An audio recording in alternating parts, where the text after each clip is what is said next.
A very good morning to all of you. I am Dr. Ranjita and you all are welcome to Zumexa classes. आज के इस lecture में हम लोग पढ़ रहे हैं साइंस MCQs और हम इसी के थ्रू साइंस को रिवाइज भी कर रहे हैं. So let's start. अगर आपका कोई स्पेसिफिक सवाल है तो आप मुझे इस ईमेल एड्रेस पर मेल कर सकते हैं. ये मेरा इंस्टाग्राम हैंडल है, आप मुझे फॉलो कर सकते हैं. This is my Telegram channel link. तो आप इस टेलीग्राम चैनल पर आपको मेरे सभी लेक्चर्स के PDF मिल जाएंगे जिनको आप रिवीजन के लिए डाउनलोड कर सकते हो. अगर आप मेरे बाकी के लेक्चर सीरीज़ को भी देखना चाहते हैं तो उन सब के लिंक भी आपको इसी टेलीग्राम चैनल पर मिल जाएंगे. So do visit this channel. इस सेट का पहला सवाल जो है आपकी स्क्रीन पर आपको नज़र आ रहा है. इसमें आपसे पूछा जा रहा है the rivet-popper hypothesis was given by. तो इसमें आपसे रिवेट-पॉपर हाइपोथेसिस के बारे में पूछा जा रहा है. रिवेट-पॉपर हाइपोथेसिस किसने दिया था, आपसे ये पूछा जा रहा है. ऑफ कोर्स NCERT का सवाल है. अगर साइंस NCERT नहीं है तो ज्योग्राफी NCERT का सवाल होगा. बट ये एक NCERT का सवाल है. इसमें आपसे पूछा जा रहा है कि रिवेट-पॉपर हाइपोथेसिस किसके द्वारा दिया गया है. NCERT और साइंस में भी है तो ज्योग्राफी में भी, दोनों में है. सो अलेक्जेंडर वॉन हम्बोल्ट ने दिया, पॉल एनरिच ने दिया, डेविड टिलमन ने दिया या एडवर्ड विल्सन ने दिया. तो किसने ये हाइपोथेसिस दिया. अब इसमें दो चीज़ें बन जाती है. पहले तो आपको ये भी पता होना चाहिए कि ये हाइपोथेसिस है क्या, क्योंकि इस हाइपोथेसिस के बारे में भी पूछा जा सकता है since it is a part of our NCERT, right. तो किसने दिया और हाइपोथेसिस क्या है. तो we will jump to the, अगर किसी को पता है तो ज़रूर बताएं, बहुत अच्छी बात है अगर आप जानते हैं. इसका सही जवाब है टू पॉल एरिच, पता नहीं कैसे प्रोनाउंस करते हैं. Okay, Paul Erich what ever. तो एक्सप्लेनेशन में क्या है कि जो रिवेट-पॉपर हाइपोथेसिस क्या कहता है, इस हाइपोथेसिस के द्वारा प्रूव किया गया कि इस इकोसिस्टम जो होता है उसके अंदर जो स्पीशीज़ होती हैं वो ज़्यादा इंपॉर्टेंस रखती है. इस हाइपोथेसिस को प्रूव किया गया. इसने एग्जाम्पल लिया, जो ये पॉल साहब हैं उन्होंने एग्जाम्पल क्या लिया. उन्होंने एग्जाम्पल लेते हैं, वो एग्जाम्पल लेते हैं एक एरोप्लेन का. तो उन्होंने कहा कि जैसे कि एक एरोप्लेन है, उस एरोप्लेन के अंदर वो पूरा का पूरा एरोप्लेन एक इकोसिस्टम में वो ऊपर उड़ रहा है आसमान में. उसके अंदर जितने भी पैसेंजर्स हैं वो एक एक टाइप का स्पीशी आप उसको सोच सकते हैं. उसका जो पायलट है वो भी एक तरीके की स्पीशी है, उसके एयर हॉस्टेस जो है वो भी एक तरीके की स्पीशी है, राइट. और वो पूरा का पूरा एक इकोसिस्टम का पार्ट है. तो उन्होंने एग्जाम्पल लिया एक एरोप्लेन का. तो एरोप्लेन में उन्होंने बोला कि इस एरोप्लेन में सारे के सारे स्पीशी जो हैं एक दूसरे से इंटरेक्ट कर रहे हैं and they are playing their own role in the ecosystem. तो वो ये कहते हैं कि मान लीजिए एक एक पैसेंजर जो है, एक एक पैसेंजर को साथ में लेके चला जाता है या एक एक पैसेंजर को हम गायब कर देते हैं, वॉट एवर, फेंक देते हैं, कुछ भी कर देते हैं. तो उस पूरे एरोप्लेन के पूरे इकोसिस्टम के ऊपर क्या फ़र्क पड़ेगा. देखिए, एक आधा पैसेंजर के जाने से कोई फ़र्क नहीं पड़ेगा, बट अगर हम एक एक करके सारे के सारे पैसेंजर्स को हटाते जाएंगे तो ज़रूर वो इकोसिस्टम ख़राब हो जाएगा. सारे के सारे पैसेंजर्स में कुछ एयर हॉस्टेस भी हट जाएंगी, पायलट भी हट जाएगा, कुछ ऐसे लोग हट जाएंगे, हो सकता है कोई इमरजेंसी हो जाए, कोई डॉक्टर है वहाँ पर या कोई इंजीनियर है या कोई फायर एक्सटिंग्विशर है, कुछ भी ऐसा हो सकता है जो जिसकी हर किसी को ज़रूरत हो सकती है. किसी की ज़रूरत ना हो तो भी हमें नहीं पता कि उसकी क्या स्पेशलिटी है. तो एक एक स्पीशी को अगर रिमूव किया जाएगा तो इकोसिस्टम जो है उसके ऊपर एडवर्स इफेक्ट पड़ता है. This hypothesis was given by Paul, right. तो ये हमारी NCERT का पार्ट है, 12th क्लास की NCERT में ये दिया गया है. तो ये जो है इकोसिस्टम को, की स्पीशी को प्रूव करता है. जैसे कि की स्पीशी कौन सी हो सकती है, अगर हम एरोप्लेन की बात करें तो एरोप्लेन के केस में की स्पीशी होंगी पायलट्स. पहला मेन पायलट, सेकंड पायलट, ये सारे के सारे की स्पीशी हैं. मान लीजिए मेन पायलट को कुछ हो गया तो सेकंड पायलट फंक्शन में आएगा, लेकिन ये की स्पीशीज़ हो गए किसी भी इकोसिस्टम के. अगर कुछ ऐसी स्पीशी होती हैं जो कि उस इकोसिस्टम को चलाने में बहुत ज़्यादा इंपॉर्टेंट रोल प्ले करती हैं. सिंस ये एनवायरनमेंट से रिलेटेड, स्पीशीज़ से रिलेटेड कॉन्सेप्ट है, तो इसको जब मैं अपनी एनवायरनमेंट सीरीज़ शुरू करूँगी तो काफ़ी डिटेल में आपको मैं पढ़ाऊँगी और मैं बहुत जल्दी ये एनवायरनमेंट सीरीज़ अपनी शुरू करने जा रही हूँ. अगला जो सवाल है उसमें आपसे पूछा जा रहा है which of the following carcinogenic toxin has been found in the processed packed milk. किसकी बात हो रही है, प्रोसेस्ड पैक्ड मिल्क की बात हो रही है. ऐसा मिल्क जो कि आपको पैकिंग में मिलता है, चाहे वो पॉलीथिन में हो चाहे टेट्रा पैक्स में हो, जो आप दूध खरीद के लेकर आते हैं उसके अंदर किस तरीके का कार्सिनोजन आपको मिलता है, उसका क्या नाम है. एफ्लाटॉक्सिन M1 मिलता है, ऑक्राटॉक्सिन A मिलता है, T2 टॉक्सिन मिलता है या नन ऑफ द अबव. ठीक है, नन का स्पेलिंग मिस्टेक है यहाँ पर. तो कौन सा ऐसा टॉक्सिन है जो आपको पाया जाता है, कहाँ पर, पैकेज मिल्क में पाया जाता है, स्पेशली पैकेज मिल्क में पाया जाता है, उस टॉक्सिन का नाम बताइए. देखिए, इस तरीके के जो सवाल हैं ये UPSC द्वारा भी पूछे जाते हैं वेरियस एग्जाम्स में और आपके स्टेट PCS भी पूछते हैं, क्योंकि कार्सिनोजन जो है एक जनरल अवेयरनेस का टॉपिक है. ऐसी चीज़ों के अंदर दूध which is a very very common product जो कि सारे के सारे हाउस होल्ड इसको यूज़ करते हैं, तो उसके अंदर पैकेज मिल्क के अंदर, उसके अंदर किस तरीके के कार्सिनोजन पाए गए हैं।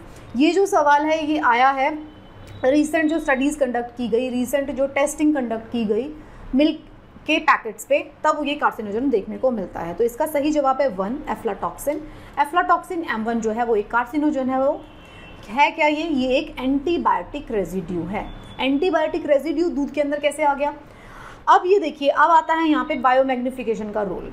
अब एंटीबायोटिक रेजिड्यू है, एंटीबायोटिक कौन खा रहा है, एंटीबायोटिक दी जा रही है कैटल्स को। कैटल्स की हेल्थ को ठीक रखने के लिए एंटीबायोटिक्स दी जा रही हैं। वो जो कैटल्स एंटीबायोटिक ले रहे हैं वो उनके मिल्क के थ्रू, मिल्क में भी प्रेजेंट है, प्रोसेस करने के बाद भी प्रेजेंट है, और अगर हम उसको खाते हैं, हम उसको पीते हैं, तो वो हमारे बॉडी के अंदर भी एंटर कर जाती हैं, और हमारी बॉडी के अंदर एक रिक्वायर्ड कॉन्सेंट्रेशन से ज़्यादा कॉन्सेंट्रेशन होते ही वो हमारे लिए कार्सिनोजन का काम करती हैं। तो ये वाला कॉन्सेप्ट भी आपको सीखने को मिला। आपको सेंसिटिविटी भी होती है कि किस तरीके से जो प्रोडक्ट्स हैं, ऐसे प्रोडक्ट जो कि वांटेड नहीं है, अनवांटेड प्रोडक्ट जो है वो मैग्नीफाई हो जाते हैं। कब सामने आया, जब सैंपल लिए गए तमिलनाडु, दिल्ली, केरला, 2019 में सैंपल्स लिए गए, उनको चेक किया गया, तो फिर ये अलार्मिंग रिजल्ट सामने आते हैं कि पैकेज मिल्क के अंदर जो है एंटीबायोटिक का रेजिड्यू मिला। अब आप कहेंगे कि भाई अब पैकेज मिल्क क्या कर रहा है इसमें, वो तो नॉर्मल में भी मिल सकता है। नॉर्मल में भी मिलता है, बट ऐसा पाया गया कि जिस मिल्क को पास्चराइज किया गया, पैक कर दिया गया, प्रोसेस कर दिया गया, उसके अंदर उसकी कॉन्सेंट्रेशन और ज़्यादा बढ़ गई as compared to the milk which is being consumed raw. जैसे ही वो मिल्क, मतलब रॉ नहीं, बॉईल करके भी जो डायरेक्ट कंज्यूम किया जा रहा है, उस मिल्क के अंदर कॉन्सेंट्रेशन कम मिली, बट जो प्रोसेस कर दिया गया उसके अंदर कॉन्सेंट्रेशन और इंक्रीज हो जाती है। So this was the study and this is an important question. इसी तरीके के रिलेटेड सवालों को आपको ज़रूर ध्यान में रखना है, राइट। एक्सप्लेनेशन आप पढ़ सकते हैं। अगला जो सवाल है उसमें आपसे पूछा जा रहा है which statement about pyrometallurgy is correct about the following, correct from the following. Pyrometallurgy के बारे में स्टेटमेंट्स दिए जा रहे हैं, कौन सी इसमें से सही स्टेटमेंट है आपको ये बताना है। पायरोमेटलर्जी जो होती है एक तरीके का प्रोसेस है, उसके बारे में 4 स्टेटमेंट्स हैं, तो कौन सा इसमें से सही है। First step, it is the process of heating metal ore below its melting point in the presence of air. मतलब कि जो मेटल का ओर है उसको मेल्ट किया जाएगा। कैसे मेल्ट किया जाएगा, एयर की प्रेजेंस में किया जाएगा। और कैसे किया जाएगा, below its melting point, heat किया जाएगा, मेटल ओर को हीट किया जाएगा below its melting point in presence of air, उसको कहते हैं पायरोमेटलर्जी। या फिर the process of extraction of metal by dissolving the ore in a suitable reagent followed by precipitation by a more electropositive metal, process of heating the metal ore in absence of oxygen, process of extraction of metal by heating the metal oxide with a suitable reducing agent। तो ये जो हैं आपके 4 options दिए गए हैं। पूछा जा रहा है कि पायरोमेटलर्जी इसमें से क्या होती है। पायरो कुछ टेम्परेचर से रिलेटेड है, तो हीट तो किया जा रहा है। मेटलर्जी मतलब मेटल को तो हीट कर रहे हैं, किस में कर रहे हैं, ऑक्सीजन की प्रेजेंस में कर रहे हैं, ऑक्सीजन की एब्सेंस में कर रहे हैं रिड्यूसिंग एजेंट के साथ, या फिर इलेक्ट्रोपॉजिटिवली उसको एक्सट्रैक्ट कर रहे हैं लेटर ऑन, क्या कर रहे हैं बताइए। तो इसका सही जवाब है 4, the process of extraction of metal by heating the metal oxide with a suitable reducing agent. Metal oxide को प्रोसेस हीट किया जाता है एक रिड्यूसिंग एजेंट के प्रेजेंस में, उसको पायरोमेटलर्जी कहा जाता है। ये हमारी एनसीईआरटी का सीधा सीधा सवाल है, राइट। तो ये क्या है, ये ब्रांच है मेटलर्जी की, जिसमें कि क्या किया जाता है, treatment of the minerals and metallurgic ore and concentrates to bring about the physical and chemical transformation in the materials to enable the recovery of valuable metals। मतलब ये वो ब्रांच है मेटलर्जी की जिसमें इस तरीके से मेटल ऑक्साइड्स को प्रोसेस करते हैं कि हमें उससे जो वैल्यूएबल मेटल है हम उसको एक्सट्रैक्ट कर पाएँ। तो अलग अलग तरीके होते हैं, हमने बहुत सारे तरीकों को डिटेल में पढ़ा था जब हम अपनी एनसीईआरटी सीरीज़ को पढ़ रहे थे। तो पायरोमेटलर्जी क्या है, रिड्यूसिंग एजेंट के प्रेजेंस में हम मेटल को हीट कर रहे हैं, राइट। क्लास 12th की केमिस्ट्री का है वैसे ये क्वेश्चन, बट इतना डिटेल में ना जाके कम से कम आपको ज़रूर ये पता होना चाहिए कि पायरोमेटलर्जी में हो क्या रहा है, राइट। अगला सवाल जो आपकी स्क्रीन पर आपको नज़र आ रहा है उसमें आपसे बोला जा रहा है, यूपीपीसीएस द्वारा पूछा गया सवाल है अबाउट वाइटामिन। इसमें पूछा जा रहा है कि कौन सा जो पेयर है वो करेक्टली मैच नहीं है, नॉट करेक्टली मैच। तो पहला है विटामिन B12 जो है एंटी एनीमिक फैक्टर है, विटामिन सी जो है एंटी स्कॉर्ब्यूटिक फैक्टर है, विटामिन डी है जो एंटी स्टेरिलिटी फैक्टर है, और विटामिन के जो है एंटी हेमरेजिक फैक्टर है। विटामिन्स के बारे में हमने काफ़ी डिटेल में पढ़ा है, बहुत तरीके से पढ़ा है, क्वेश्चंस के ज़रिए पढ़ा है। एनसीईआरटी लेक्चर सीरीज़ में इटसेल्फ विटामिन वाले चैप्टर को मैंने बहुत ही अच्छे से पढ़ाया है आपको। तो विटामिन डी जो है एंटी एनीमिक फैक्टर है, ये तो बिल्कुल सही बात है। विटामिन के जो है एंटी हेमरेजिक मतलब खून रोकने के काम आता है, एकदम सही। Vitamin C anti scorbutic factor, क्या विटामिन डी स्टेरिलिटी को रोकने के काम आता है? No, this is wrong. Okay, ये एनसीईआरटी में भी दिया गया है, इसका सही जवाब होता है ई। तो विटामिन ई जो होता है उसको हम बोलते हैं एंटी स्टेरिलिटी फैक्टर, जो प्रिवेंट करता है स्टेरिलिटी को। कब डिस्कवर हुआ था विटामिन ई? 1920 में by various biochemist in USA working independently.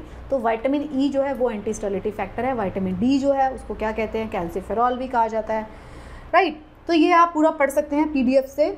और विटामिन्स जो है ना, विटामिन्स, मिनरल्स, प्रोटीन्स, इसके बारे में आपको जो है पता रहना बहुत ज़्यादा ज़रूरी है। These are very very important topics. इससे जो है स्टेट पीसीएस घुमा फिरा के क्वेश्चंस पूछते रहते हैं। आखिरी सवाल जो है इस चैप्टर का, इस लेक्चर का, वो है यूपीपीसीएस 2017 में पूछा गया सवाल है, which one of the following is not a genetic disease? कौन सी जेनेटिक डिजीज़ नहीं है? Night blindness, albinism, haemophilia, colour blindness. Colour blindness मतलब आपको हरे और लाल में ढंग से फ़र्क नहीं पता चल रहा। हीमोफीलिया ये ब्लड डिसऑर्डर है। एल्बिनिज्म मतलब स्किन का एक डिसऑर्डर है। नाइट ब्लाइंडनेस दिखाई नहीं दे रहा रात में। तो कौन सी जो है इसमें से जेनेटिक बीमारी नहीं है? कुछ ऐसी बीमारी है जो कि एक्सटर्नल फैक्टर्स की वजह से हो रही है और वो उसकी वजह से ठीक भी हो सकती है, ये पूछा जा रहा है। तो इसका सही जवाब है 1, night blindness is the right answer. तो नाइट ब्लाइंडनेस क्या होती है? नाइट ब्लाइंडनेस हम अच्छे से जानते हैं, विटामिन ए की डेफिशिएंसी से होती है। इसको निक्टेलोपिया भी बोला जाता है, निक्टेलोपिया, नाइट ब्लाइंडनेस को। तो ये जो कंडीशन है कैसे हो रही है? इसमें हो क्या रहा है? हमें रात को या कम लाइट में हमें ठीक से दिखाई नहीं दे रहा है। और क्या होता है इसकी वजह से? इसकी वजह से आंखों के अंदर और भी ज़्यादा प्रॉब्लम, आईसाइट इटसेल्फ भी वीक हो सकती है। तो विटामिन ए की डेफिशिएंसी जो है उसकी वजह से होती है। उसी तरीके से ठीक भी उसी की वजह से हो जाती है। अगर विटामिन ए की डेफिशिएंसी की वजह से किसी को नाइट ब्लाइंडनेस हो रही है तो it can be improved by administering vitamin A. Okay, vitamin A किस तरीके का विटामिन है? वो एक तरीके का फैट सॉल्युबल विटामिन है। तो वह अगर आप खाते हैं तो आपके फैट सेल्स के अंदर स्टोर होकर रहता है। तो इतनी जल्दी उसकी डेफिशिएंसी नहीं होती। बट अगर आपने सालों साल विटामिन ए ले ही नहीं रहे या फैट सॉल्युबल विटामिन ले ही नहीं रहे, तब जाके उसकी डेफिशिएंसी होती है। वाटर सॉल्युबल विटामिन कौन से हैं? बी एंड सी। तो बी एंड सी क्योंकि वाटर सॉल्युबल विटामिन होते हैं तो बी और सी को आपको रेगुलर इंटेक लेना पड़ेगा, बी एंड सी, क्योंकि वो वाटर सॉल्युबल हैं, राइट। ये मैं आपको चीज़ें पहले भी हमेशा बताती रही हूँ। So that's it. ये थे इस सेट के कुछ सवाल। आई होप आपको ये सवाल सॉल्व करके काफ़ी मज़ा आया होगा, आपकी लर्निंग और इम्प्रूव हुई होगी। इसमें हम लोग कॉम्बिनेशन लेते हैं, कुछ स्टैटिक पोर्शन से सवाल लेते हैं और कुछ जो है आपके पुराने पूछे हुए सवाल लिए जाते हैं, ताकि आपको ये समझ में आता रहे कि आपको अपने एक्चुअल एग्जाम जिसके लिए आप प्रिपेयर करने जा रहे हैं वो किस तरीके के सवाल पूछता है और आपको किस तरीके से उसको अटेम्प्ट करना है। So thank you so much, keep watching and best of luck for your preparation.